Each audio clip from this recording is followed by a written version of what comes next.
salue nos pasteurs, les chantres et les musiciens, toutes les personnes qui œuvrent pour que notre Église avance. Amen. C'est un travail qui est pas facile.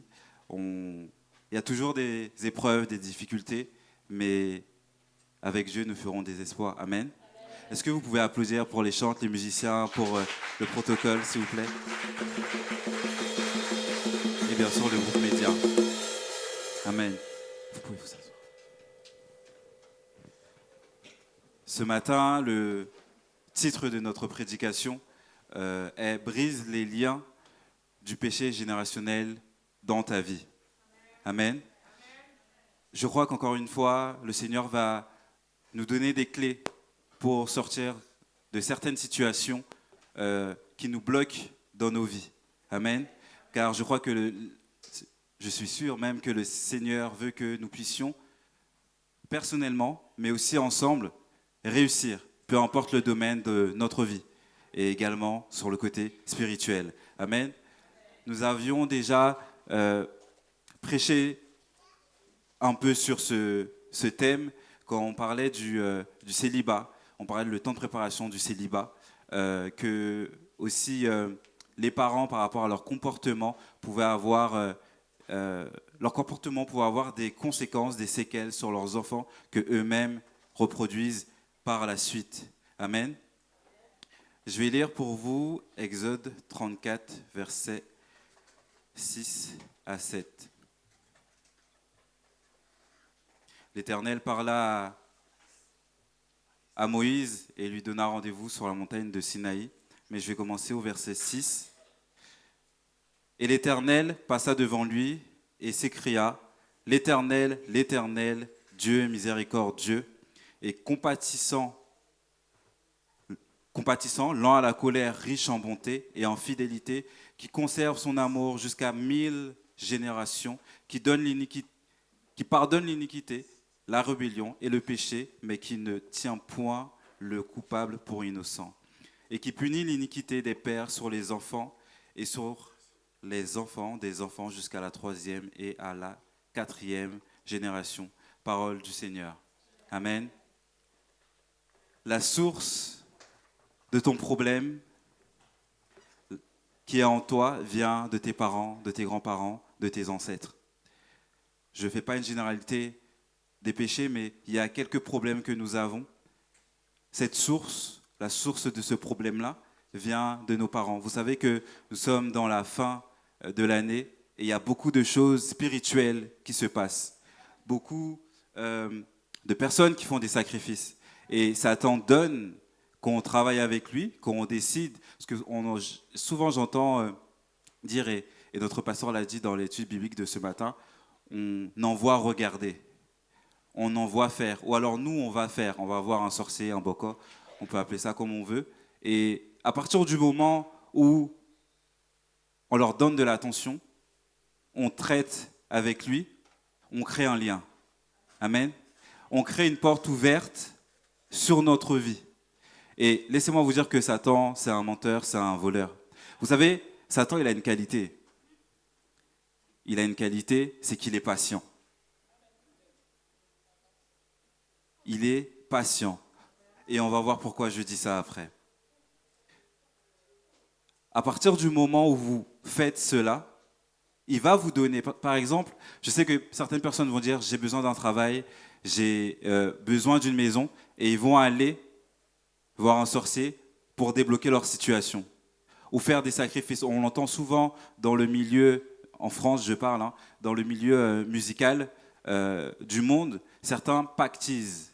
Je ne sais pas si vous avez déjà entendu ce nom, mais certains font des pactes. Ça veut dire qu'il va donner quelqu'un qui lui est cher pour avoir le succès, pour avoir l'argent.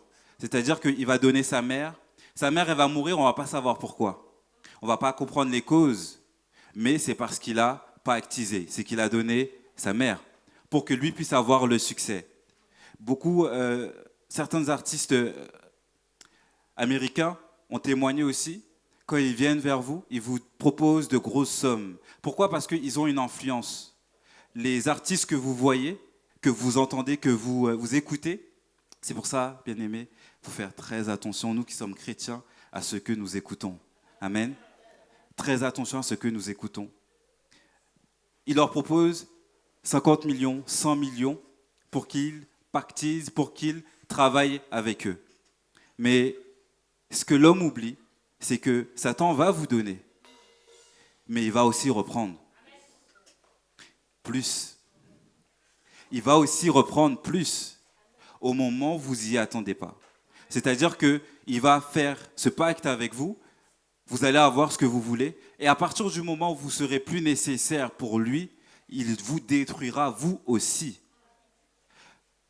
Pourquoi je dis ça? Je vais vous donner une image. Vous savez, il y a beaucoup d'artistes célèbres. Ils tombent malades. Et c'est que des maladies qu'on n'a jamais entendues. C'est que des maladies qui ne sont pas expliquées. C'est que des maladies que la science ne comprend pas. Mais il y a une source à toute chose. Amen. Dans Lamentation 7, verset 5, Lamentation 5, verset 7, excusez-moi, nos pères ont péché, ils ne sont plus, et c'est nous qui portons la peine de leur iniquité. Vous savez, beaucoup de chrétiens aiment Dieu, mais vivent avec des comportements, des habitudes spirituelles qui ont été transmis par leurs parents, leurs grands-parents. Et vous savez, pour résoudre un problème, il faut aller à la source. Et pour aller à la source, il faut connaître cette source. Amen. Vous savez, l'ennemi, parfois on le voit, parfois c'est visible, parfois on nous le dit. Parfois on va regarder la personne, on va dire que cette personne-là est possédée. Parfois c'est visible, mais parfois c'est invisible. Parfois c'est invisible. Et comme je vous l'ai dit tout à l'heure, le diable, il est patient. On peut laisser une porte ouverte par rapport à nos péchés, l'iniquité, la sorcellerie, l'idolâtrie, comme je vous l'ai dit tout à l'heure. Et comme je vous l'ai dit encore, par rapport à ce que nos parents nous transmettent. Pourquoi? Parce qu'il y a le lien du sang. Vous savez, quand on va chez le docteur, par exemple, vous allez très vite comprendre, quelqu'un qui fait une crise cardiaque, qu'est-ce que le médecin va demander? Est-ce qu'il y a déjà eu des crises cardiaques dans votre famille? Quelqu'un qui est drépanocytaire, on va demander, est-ce qu'il y a eu un cas comme ça dans votre famille? Amen. Parce qu'il y a le lien du sang. De la même manière, vous avez aussi une autorité sur votre enfant. Par votre sang, vous transmettez certaines choses à vos enfants qui eux-mêmes vont transmettre la même chose à leurs enfants. J'ai fait un focus sur les parents, les grands-parents, mais je peux parler aussi à vous les parents aujourd'hui. Parce que ça se trouve que c'est vous la porte ouverte à l'iniquité qui va détruire votre descendance. Amen. Parfois, on prie pour nos enfants. On ne comprend pas pourquoi ils réagissent comme ça. On ne comprend pas pourquoi ils vivent comme ça. Laissez-moi vous dire qu'il y a une source à toute chose. Il y a une source à toute chose. Et bien souvent, l'erreur qu'on fait, c'est qu'on se focalise sur l'enfant. C'est qu'on prie sur l'enfant. L'enfant, ce qu'il vit, c'est la conséquence de ton iniquité. Tu ne peux pas résoudre le problème dans ton enfant si tu ne le résous pas d'abord dans ta vie. Amen. Il y a certains blocages que vous avez dans votre famille. La source, c'est vous, c'est moi, c'est toi, c'est nous. Amen. Et nous devons en prendre conscience. C'est-à-dire que tu dois d'abord, on demande au Seigneur, bien sûr, sonde moi, Seigneur, sonde mon cœur. Déjà pour savoir s'il n'y a pas des pactes, s'il n'y a pas des liens qui ont été créés chez ta mère, chez ta grand-mère, etc., etc.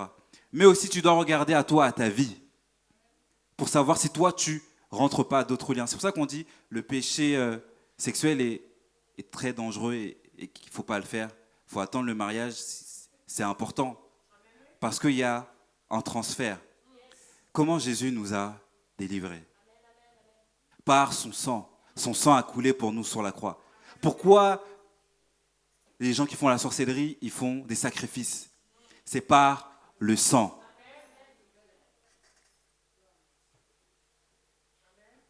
Donc, tu auras beau prier encore, encore et encore, tant que tu n'as pas compris ça, rien ne changera.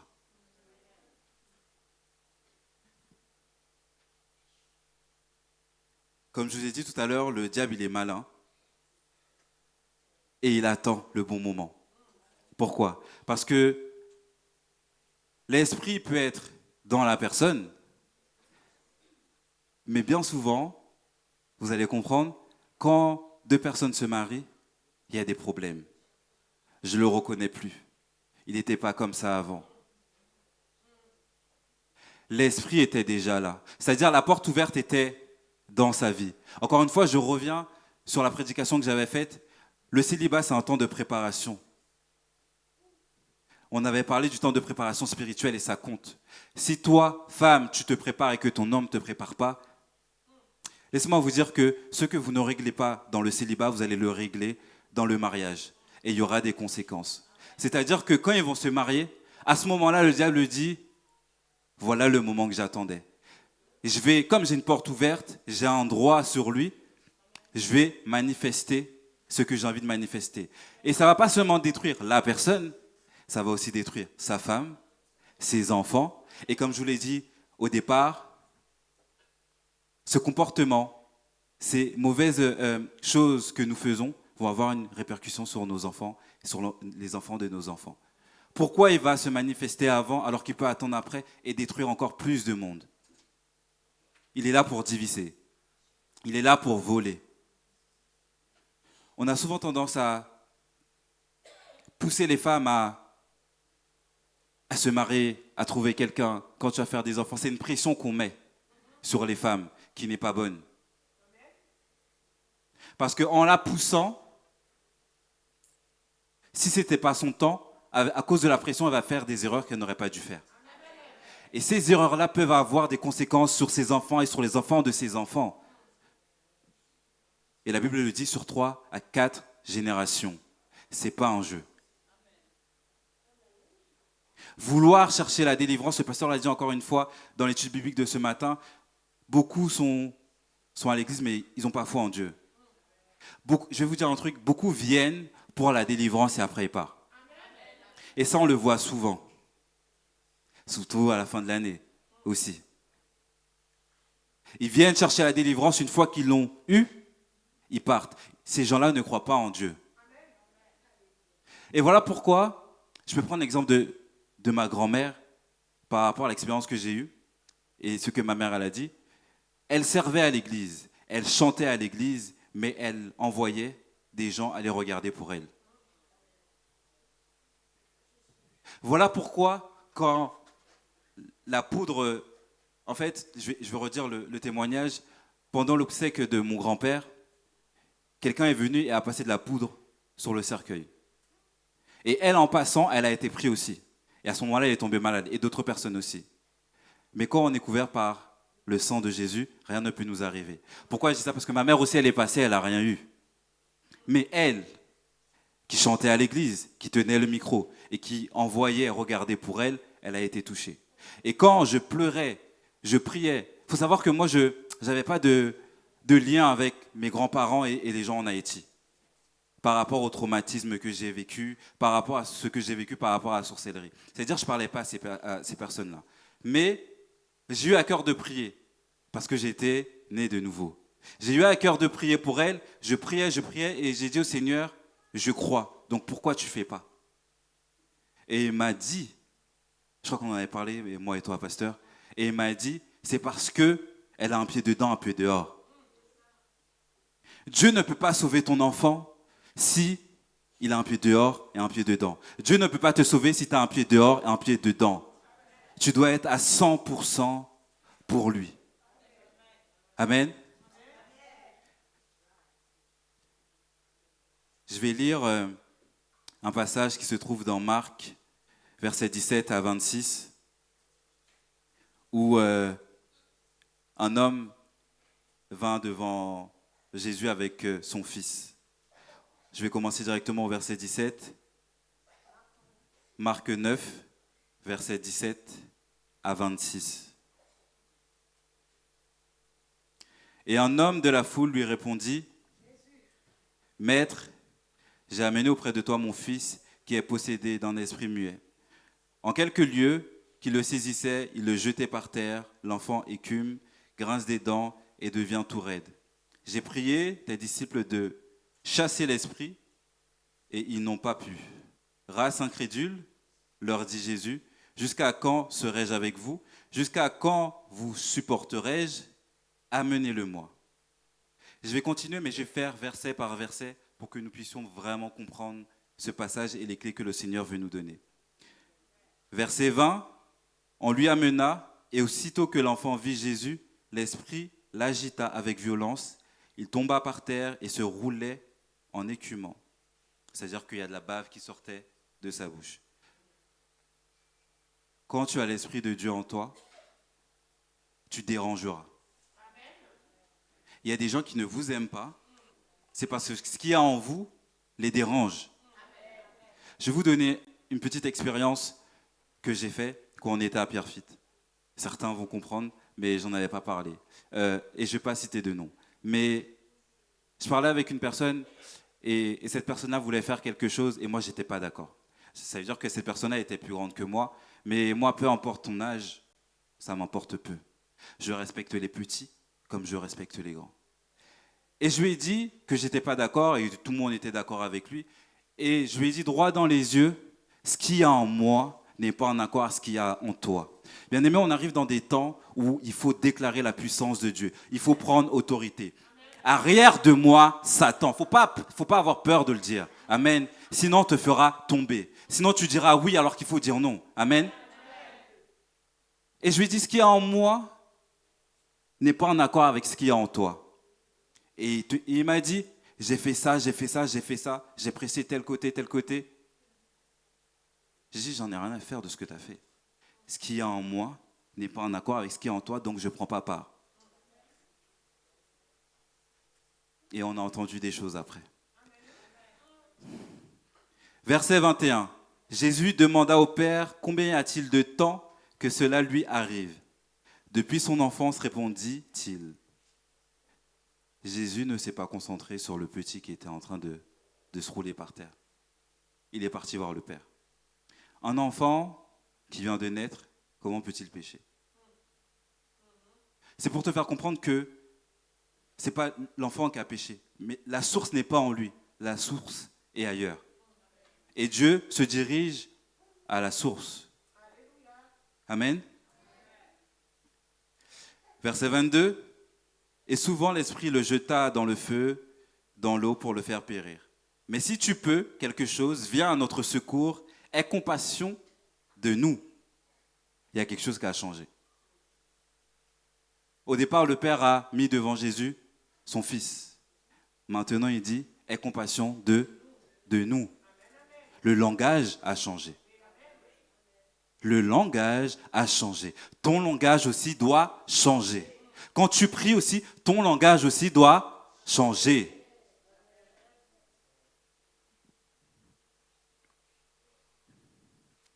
Verset 23, Jésus lui dit, si tu peux, tout est possible à celui qui croit. C'est pour ça que j'aime bien dire que quand vous avancez, si vous ne croyez pas, le Seigneur va servir avec qui il veut. Le Seigneur a oint nos pasteurs. Ils vont prier pour vous. Mais si tu crois,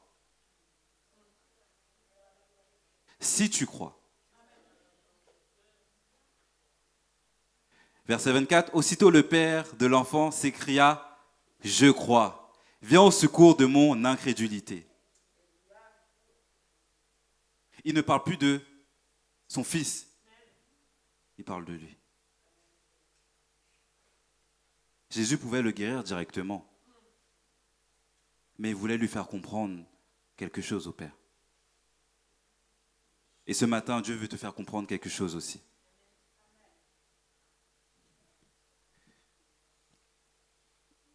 Verset 25, Jésus, voyant accourir la foule, menaça l'esprit impur et lui dit, « Esprit muet et sourd, je t'ordonne, sors de cet enfant et n'y rentre plus. » Il y a une autre clé aussi ici. Le Père est arrivé devant Jésus en disant, « Mon fils est muet. Mais l'Éternel, quand il te délivre, il ne le fait pas à moitié. C'est-à-dire qu'il a détecté qu'il y avait aussi autre chose. Même si nous ne savons pas, notre Dieu est bon. Amen. Valè bagay ou fait pour moi pas connaît yo. Merci, merci Jésus. Gloire à Jésus. Verset 26. Et il sortit en poussant des cris et en l'agitant avec une grande violence.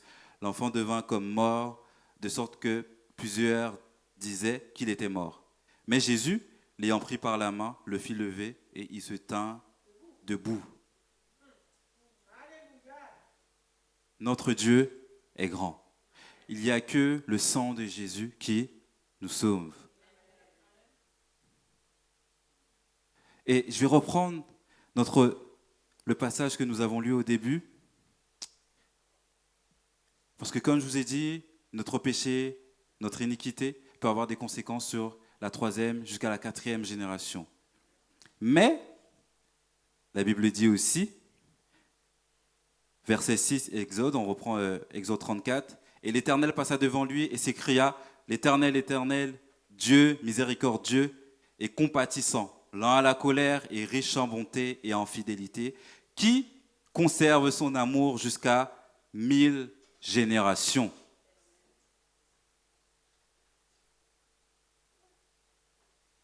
Qui conserve son amour jusqu'à 1000 générations. Et on va avoir un moment de prière et de déclaration, mais j'aimerais prendre le temps de vous dire aussi quelque chose que j'ai pu voir aussi de mes propres yeux. Pour revenir aux personnes qui ne croient pas en Jésus mais qui cherchent la délivrance, c'est pour ça qu'ils changent d'église parfois, souvent. Ils vont là où ils entendent que. Et c'est pour ça qu'ils tombent souvent dans des charlatans. Dieu nous a dotés d'intelligence. On aime bien critiquer les églises, mais on a aussi une part de responsabilité. Voilà pourquoi, à toutes les personnes que je parle quand je dois évangéliser, même mes amis, et Jennifer pourra en témoigner, je ne lui ai jamais dit « marche ici ». Je lui ai dit « va là où Dieu veut que tu sois ». Qu'est-ce que tu cherches? La délivrance ou tu cherches Jésus? Il y a une différence. Si tu cherches la délivrance, tu la prendras et tu partiras. Si tu cherches Jésus, tu auras la délivrance et aussi ta place au ciel. Amen. Matthieu 12, versets 43 à 45. Lorsque l'esprit impur est sorti d'un homme, il va par des lieux arides, cherchant du repos, et il n'en trouve point. Alors il dit, je retournerai dans ma maison d'où je suis sorti. Et quand il arrive, il la trouve vide, balayée et ornée. Il s'en va et il prend avec lui 7 autres esprits, plus méchants que lui. Il rentre dans la maison, s'y installe et la dernière condition de cet homme est pire que la première. Il en sera de même pour cette génération méchante. Parole du Seigneur. Parfois, il y a des délivrances qui se font. Les gens sont délivrés et après l'esprit revient. Si vous ne demeurez pas dans la présence de Dieu, si vous cherchez la guérison, l'esprit reviendra. Ce n'est pas moi qui le dis, c'est la Bible. Donc ne soyez pas étonnés que Dieu a délivré cette personne, mais ça revient. Dieu a délivré cette personne, mais ça revient. Il y a une source. Si tu laisses un vide en toi, le diable le prendra. Et quand cet esprit-là part, par quoi on peut le remplacer? Par le Saint-Esprit. Mais pour cela, il faut être les 2 pieds dedans. Les 2 pieds dedans. Notre Seigneur est bon. Marchez selon l'Esprit et vous n'accomplirez pas les désirs de la chair. il n'y a pas de secret. Dieu nous donne tout. La source de ce problème que tu as dans ta vie, la source du problème qu'il y a sur la vie de tes enfants, vient soit de toi, soit de tes ancêtres. Mais nous avons été rachetés à un grand prix par le sang de Jésus, qui brise tout lien, qui brise toute malédiction. Amen. J'aimerais qu'on se lève. Je vais demander au chantre de revenir. J'aimerais qu'on se lève et nous allons déclarer. Amen. Nous allons déclarer et je vais dire pour moi. Et vous, vous allez dire pour vous. Amen.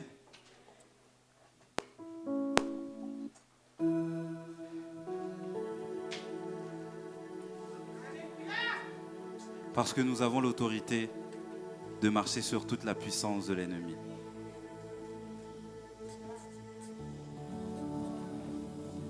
Fermons les yeux et levons les mains. Gloire à Jésus. Seigneur, voici ton peuple.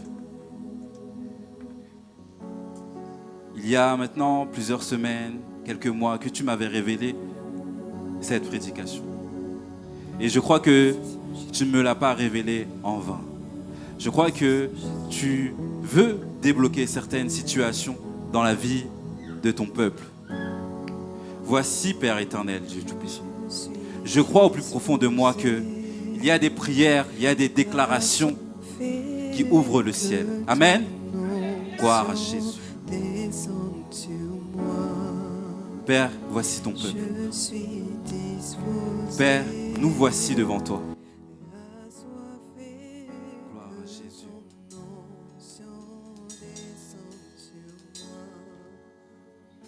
Je déclare que le sang de Jésus me purifie de tout péché. Je déclare que le sang de Jésus me purifie de tout péché.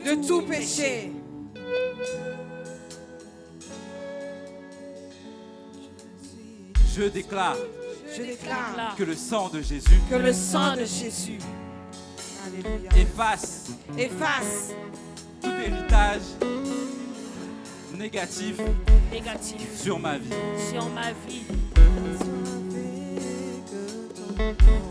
Je déclare que le sang de Jésus efface tout héritage sur mes enfants.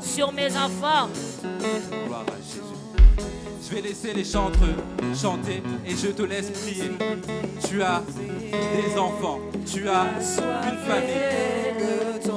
Déclare sur ta vie, déclare sur la vie de tes enfants, déclare sur la vie de ta famille. Gloire à Jésus.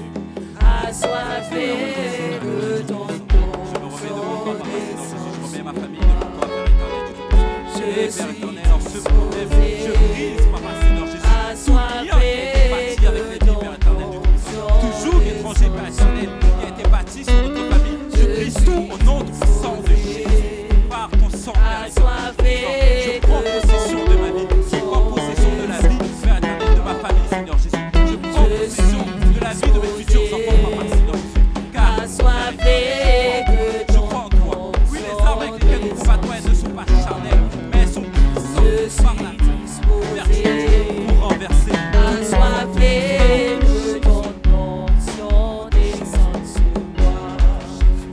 Je suis disposé, assoiffé que ton sang descende sur moi. Je suis disposé, assoiffé que ton sang descende sur moi.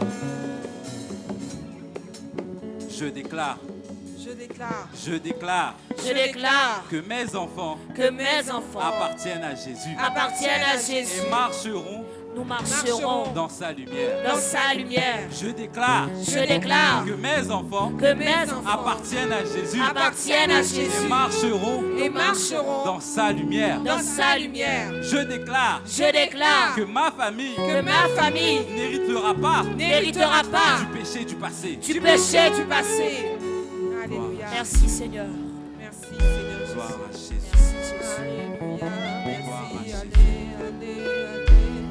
Merci Seigneur Jésus. S'il y a une personne Merci Jésus. qui souhaite qu'on prie pour elle,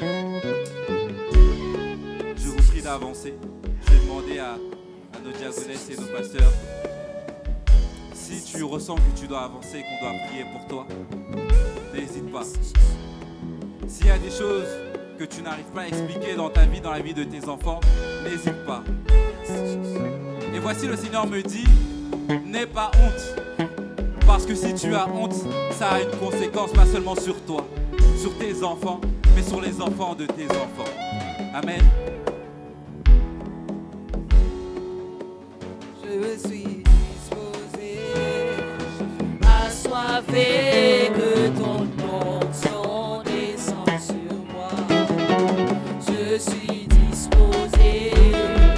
Assoiffé que ton onction descende sur moi.